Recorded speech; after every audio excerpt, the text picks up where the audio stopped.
Good afternoon, everyone. So I'm guessing all of you couldn't get enough of GDPR, so you're here for another four-letter regulation acronym. It's going to be a lot of fun, I promise. European regulations are going to spice up your afternoon. So we're going to be talking about Payment Services Directive 2, specifically the strong customer authentication requirements behind that. If you want more PSD2, there's a session immediately after mine that goes into some of the other details about this. I don't know that speaker, but I'm assuming it will be lovely. So anyway, before we get into this stuff is relevant regardless of whether you're operating in the EU or not. We'll talk about some of the reasons why for that. But a lot of this has to do with a multi-factor authentication for sensitive actions. And so traditionally we've done MFA on the login process, but we're starting to see more people start to enforce that and encourage that anytime there's any kind of risky behavior. And what a lot of this is going to be getting into today is about payments and payment fraud and why we can use this type of technique to help prevent that.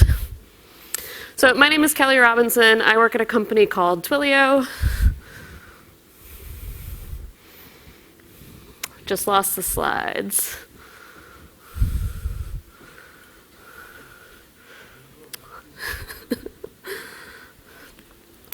Well, I work at Twilio. You don't need slides to see that. While we get those back, Twilio is a communications company. We make APIs for things like sending SMS messages, video, voice, and authentication. If any of you are familiar with Authy, Authy is a platform that we acquired a couple of years ago. So Authy is both the end consumer application, but also it is a set of APIs that you could use to add 2FA into your applications. Let me know how we're doing on the slides. All right.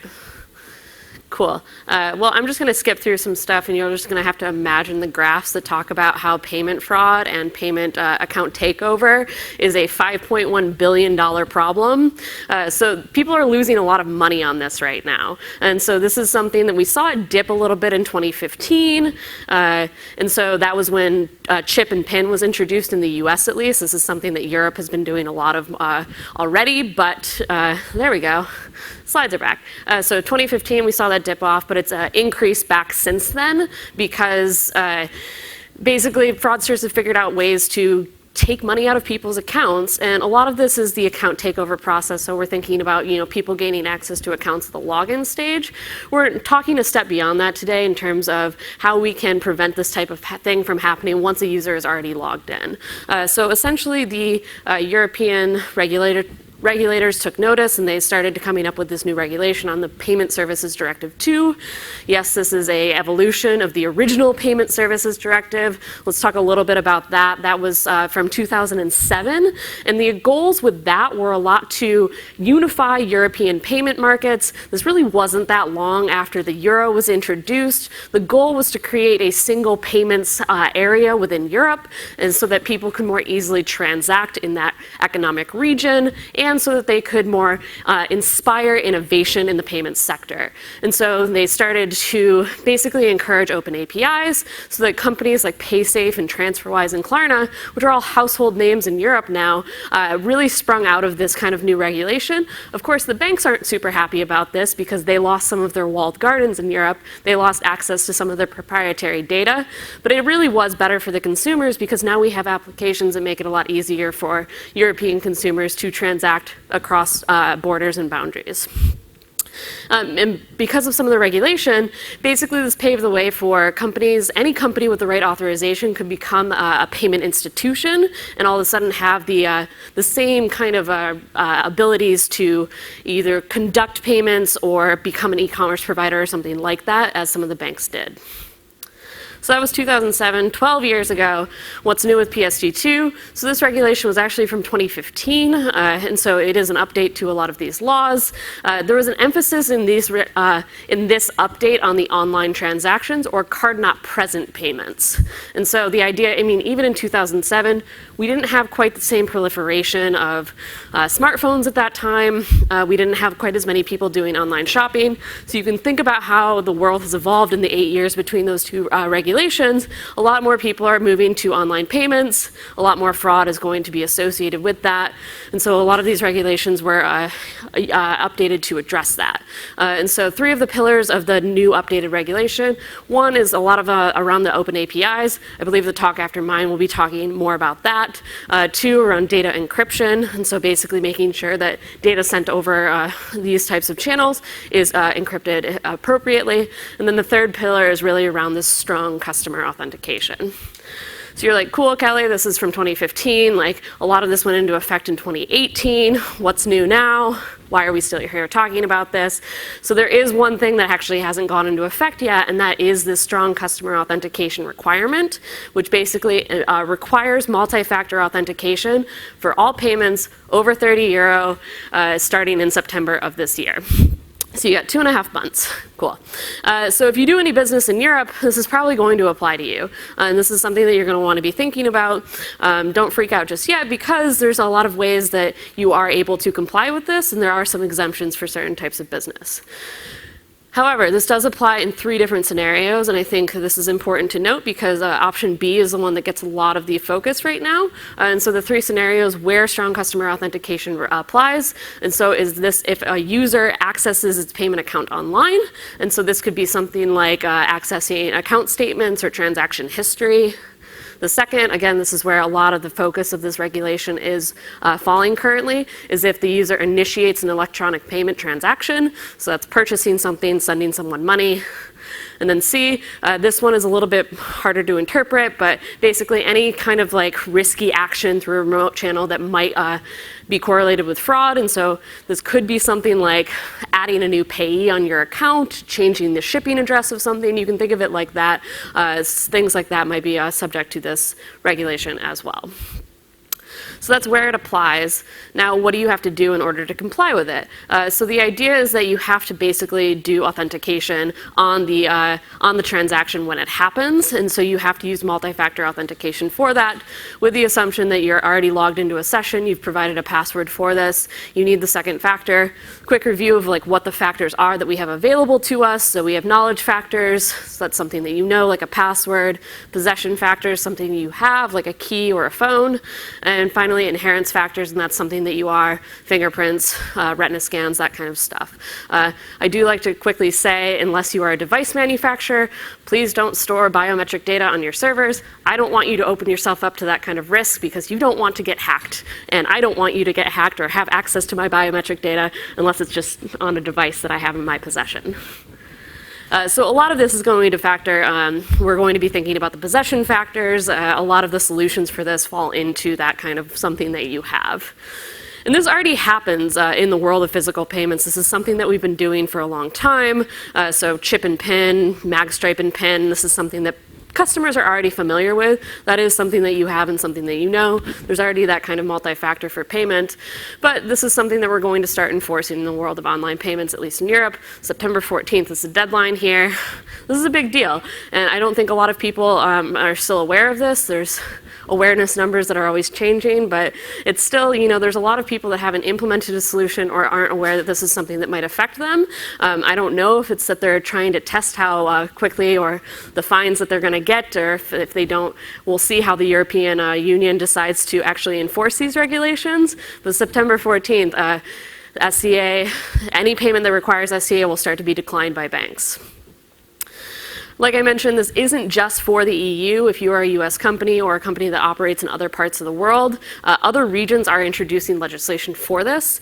India has actually already been doing this for 5 years. Countries like Australia, I think, is introducing this sometime in the next year. And then there's other countries like Singapore and Brazil that are talking about similar legislation right now. So that might be happening in the next few years as well. As we've seen with GDPR, Europe tends to be on the forefront of privacy and consumer protection. And so if they are starting to enforce something like this and the consumers like it, we can expect to see other countries and regions follow. But let's talk a little bit about some of the requirements under strong customer authentication, and I want to talk about this idea of dynamic linking. This is one of the main tenets of the strong customer authentication, because this is what ties that multi-factor to the transaction that you are performing. And so there's several requirements that you have to fulfill in order to portray information to the user and also have that transaction be linked to the message that you are sending. And so this is an example of a compliant message that you could send over to SMS 2FA. So it has the code, the one-time password that you're using in your 2FA message, also who you're sending it to and the amount that you are charging them for. So some of the security requirements here, first is that the payer is made aware of the amount of the payment transaction and of the payee. Really the goal here is to ensure that the user is confident that they are making the right transaction, that they're paying the right person. We don't want them to have any confusion around what they're doing in this circumstance. And so this has to do a lot with like what you include in the message body. Those two things, the payee and the amount, are two of the important things that you have to include other than the necessary one-time code. The next thing that you need is the authentication code generated. This has to do with generated codes. It's specific to the amount of the payment transaction. And so this has to do with the generated codes. You can generate more than one code, but it has to be tied to the transaction. You don't necessarily have to derive the code from the transaction details. You could do that, but this just means that you have to have some kind of unique identifier, a UUID of some kind that is tied back to that transaction, and that if there's anything that happens with the transaction, that becomes invalid. The third requirement, and this is similar to the last one, but this has to do with codes accepted, not codes generated. So the idea here is that the authentication codes that are accepted, once one of those codes is accepted, it invalidates other generated codes. So you could generate multiple codes for different channels, but if you generate a code for SMS, for TOTP, and for a push authorization, if one of those gets accepted, the other ones become invalid. So multiple codes can be generated, only one can be accepted. And finally, I mentioned this a little bit, but if anything about the transaction changes, you need to invalidate all of the codes. And so if you change anything about the transaction amount, change who you're paying it to, change the shipping address, there's all these things that you want to generate a new transaction ID, generate a new code associated with that, and resend the multi-factor authentication. All right, here's everybody's favorite part, the exemptions. When do you not have to do this, right? And so one of the things that's the easiest thing to think about is anything under 30 euro you don't have to worry about. So low cost payments, maybe this will force people to sell things for $29.99. There's also this idea of low risk transactions. And this is a little bit more complicated to explain, but this basically has to do with the fraud rates of the payment providers themselves. And so the banks or the credit cards, the institution, if you become the payment service provider, if you are a payment service provider, you will be evaluated on your fraud rates, and depending on your fraud rates, you can offer exemptions up to certain amounts. And so if you have a fraud rate of less than 0.13%, you can exempt transactions up to 100 euros, and that goes up to if you have fraud rates of 0.01%, so the lower your fraud rates are, the more you can exempt. So 0.01%, you can exempt transactions up to 500 euro. And so I will include all of that kind of detail in the resources. I will send out these slides, but there are some exemptions for these low risk transactions that you'll want to look into. Recurring payments, so if it's merchant initiated, so fixed payments, you know, your Netflix subscriptions, your cell phone bill, if it's the same every month, you don't have to worry about that.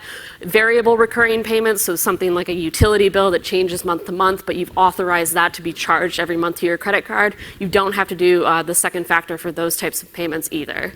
There's a couple of other more like use case specific, over the phone, some corporate payments that you might want to look into. I didn't cover all of the exemptions here, but there are exemptions available to you that you'll want to consider based on the type of business that you're in. All right, so now we're going to talk about how you can actually implement secure customer or strong customer authentication. And the options here are largely similar to what you would have for doing something like MFA for login. The difference here is that you're protecting a high security transaction instead of necessarily just the login process.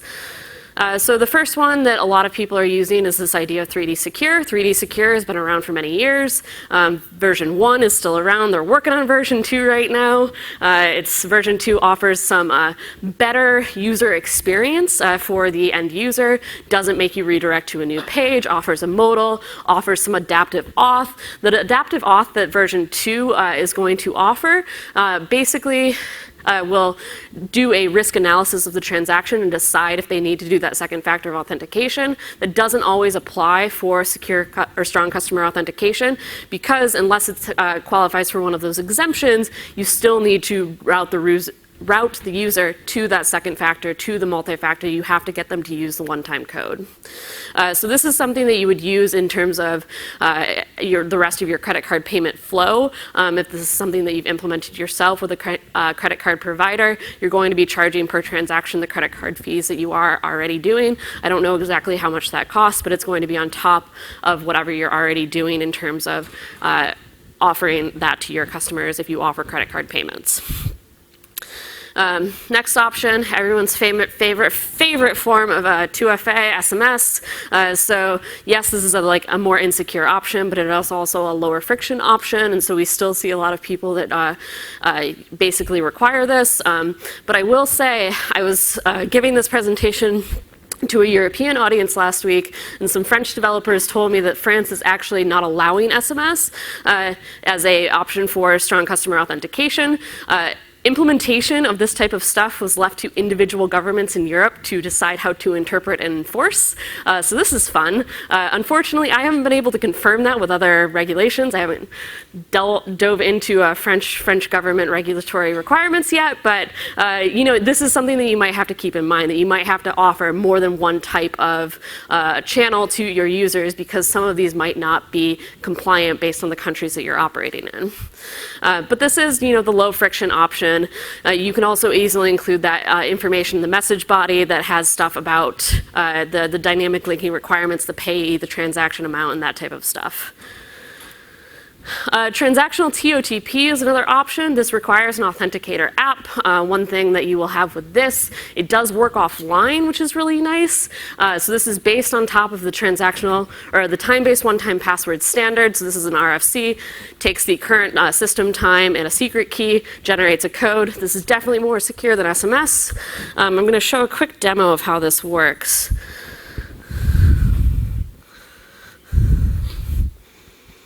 So I have my phone over here, and I've got a QR code here. This QR code is an encoding of basically some transaction details, and so this is a transaction string that you can see here. And so what I can do is, from inside of the Authenticator app, I can basically do a second layer scan. And so now I have this second layer that is going to, you can see on the right side of my screen there, this is a second layer that has details of the transaction. Because one of the problems with something like TOTP is that it's offline, so you're like, how can I get details of a transaction that's happening in real time? Well, this is a creative solution that we've come up with to basically allow this. And so then when you check the transaction as well, you can put in the transaction ID, and then you can decide, oh, well, if this is 10,000 euros instead of 1,000, the token is invalid. But then if I correct that amount, the token is valid. So on the checking of it as well, you want to make sure that all of the details of the transaction are the same as they were. You can see that it thinks I'm in Silver Spring, Maryland, apparently. But there's details here, and I think the transaction ID here is something that you would want to be, this would be your unique identifier. You can hide details that wasn't shown to the user. You could show it if that's not secret information. But this is another example of how you could start to offer more secure options and other channels for your users.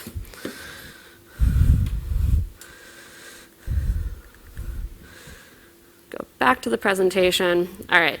The next thing that I want to talk about is this idea of push authorization. This is something that I think we're starting to see a lot more of with the kind of growth of Duo Mobile and that type of application. This does require another authenticator app like TOTP does. You can also build this into your own app, which allows you to have custom branding. It allows, if your customers already have your app, or you can expect that. That's another way that you can kind of keep them inside of the garden, the walled garden that you have. Unfortunately, that does require the most dev work of all of these options.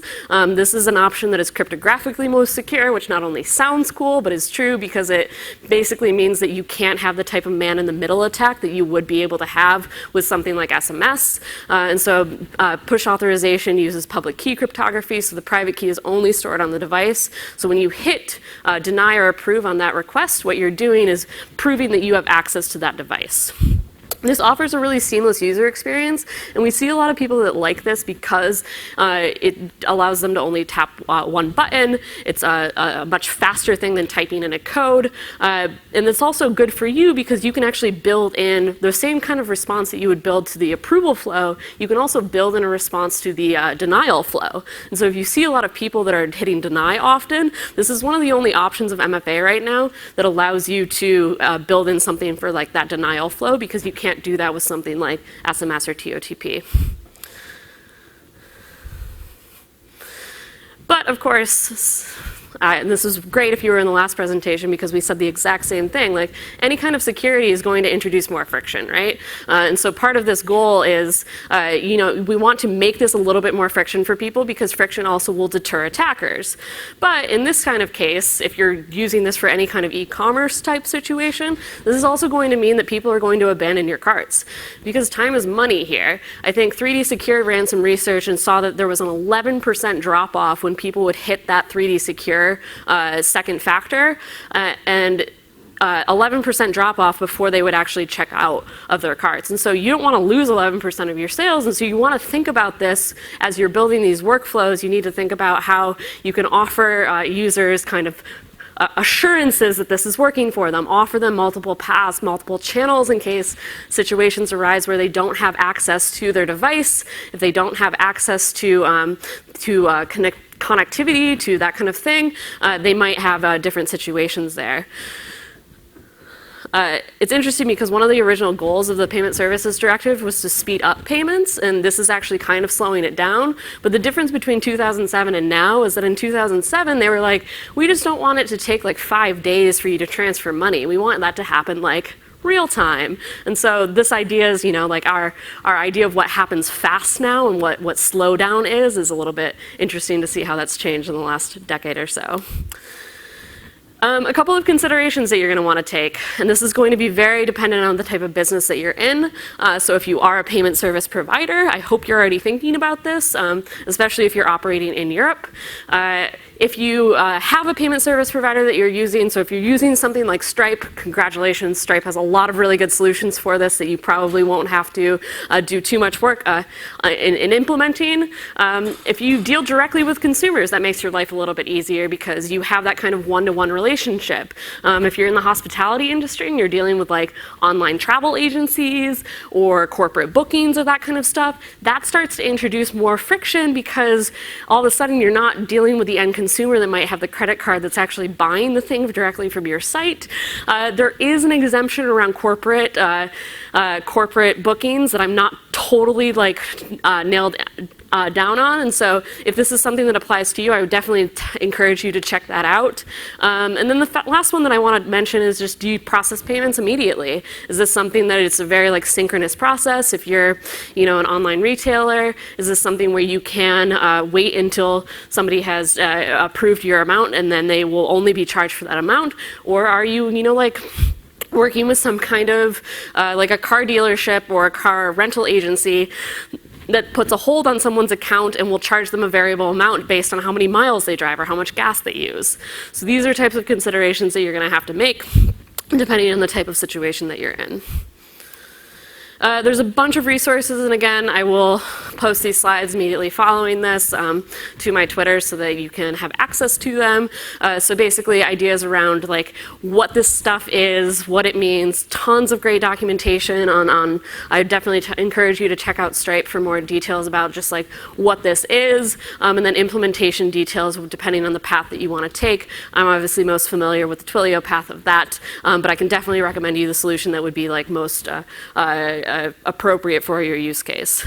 Hopefully I've given you a little bit of a better understanding of what you'll need to know about PSD2. You have 2.5 months, so good luck. Once again, my name is Kelley Robinson, and thank you for listening.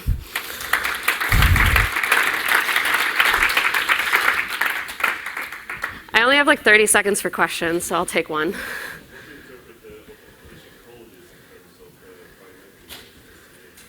So in terms of authentication code for biometrics, I have not yet seen a use case that I know of that would be compliant with SCA for that. So I don't know if like the, like a YubiKey would be appropriate for this use case. If any of you have thought about this and want to tell me how this would comply, I would love to hear that, because right now it's not something that I know of that we can offer. One more?